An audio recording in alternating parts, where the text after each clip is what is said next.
2026 সালে 26 সাল আসার আগে আইএসএফ বলে ভোগালিটি আর কিছু রাখা হবে না।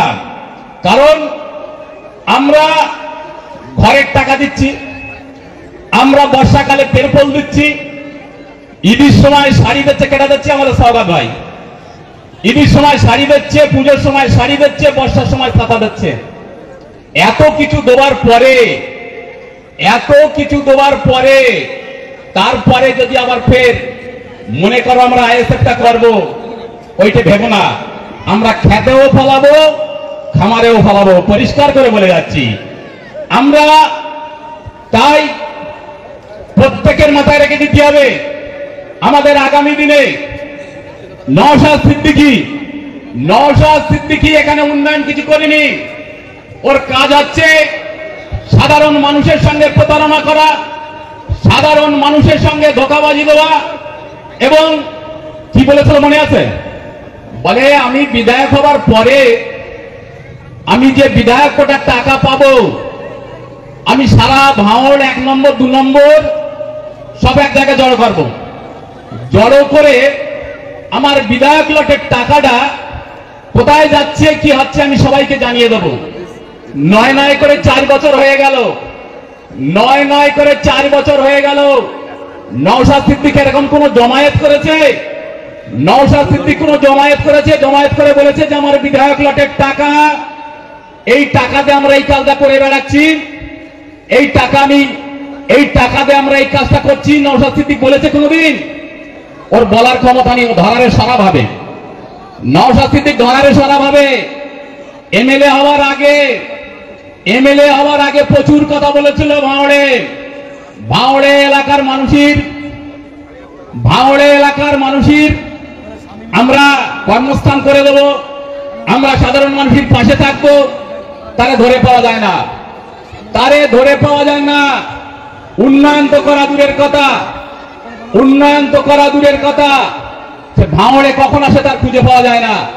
তাই আমাদের প্রত্যেক কর্মীদের সচেতন থাকতে হবে এবং সজাগ থাকতে হবে। ভেবেছো 10টা নম্বর ডায়াল করে? আমাদের কর্মীদের অনেক ক্ষোভ আছে, আমাদের কর্মী ভাইদের অনেক ক্ষোভ আছে। যেগুলো পঞ্চায়েত থেকে সিলেকশন হয়েছে ঘরের টাকা, সেগুলো একটু ঢুকতে দেরি যাচ্ছে, আর ডায়াল করা নাম্বারটা ঘরের টাকা ঢুকে যাচ্ছে। আবার ওরা আবার বাইরে প্রচারকারী কি বলে ওয়াকার জাতীয় নামে ঘরের টাকা ঢুকে যাচ্ছে।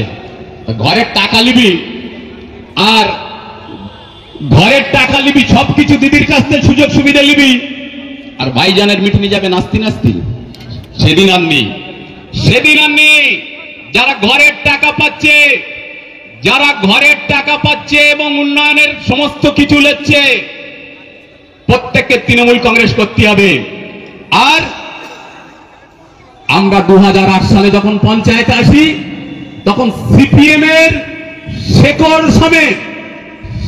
সমেত খালে ফেলে দিয়ে আমরা পঞ্চায়েতে বসেছিলাম। আমরা নাস্তি এসে পঞ্চায়েতে বসিনি, সিপিএম এর শেকড় উপড়ে দে আমরা পঞ্চায়েত দখল করেছিলাম।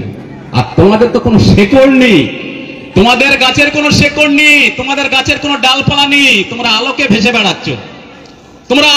বেড়াচ্ছ।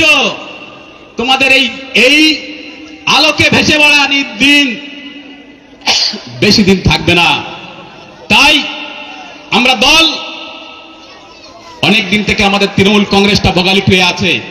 আমাদের ভুল ত্রুটি হতে পারে, ভুল না থাকার কোনো কারণ নেই। যদি ভুল থাকে, আমাদের নেতা সওগাত ভাই আছে, তার সঙ্গে ডাইরেক্ট হিট করো, তার